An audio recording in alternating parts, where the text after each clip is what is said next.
જૂનાગઢમાં વાજતે ગાજતે સામૈયા કરી જગતગુરુ મહેન્દ્રાનંદ ગિરી મહારાજનું ભવ્ય સ્વાગત કરવામાં આવ્યું।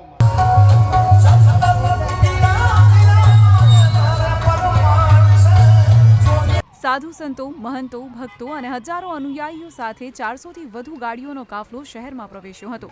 મહેન્દ્રાનંદ ગિરી મહારાજ કે જેઓ ગર્ગાચાર્યની પરંપરા અને સંપૂર્ણ સનાતનની પરંપરાના અનુયાયી છે, જેમને થોડા સમય પહેલા જ પ્રયાગરાજમાં ત્રિવેણી સંગમની પાવન ભૂમિ પર જગતગુરુની પદવી એનાયત કરવામાં આવી હતી। પરંપરાઓ તોડવા માટે ઘણીવાર ઘણી બધી પ્રકારના પ્રયાસો થતા હોય છે, એમ કે પ્રત્યક્ષ અથવા પરોક્ષ, તો એની સામે અમે હવે લાલ આંખ કરીશું અને એ પ્રકારના પ્રયત્નો કરનારાઓને અમે પ્રેમથી સમજાવીશું અને આપણી ધરોહર કે આપણી જે પરંપરા છે એ પરંપરામાં કોઈ પણ પ્રકારની છેડછાડ ન થાય એ માટે પૂર્ણ જાગૃત અમે રહીશું। આજે તેમણે ભવનાથ મહાદેવ, મુજકુંડ મહાદેવ, દામોદર કુંડ અને ભગવાન દત્તાત્રેયના દર્શન કર્યા હતા।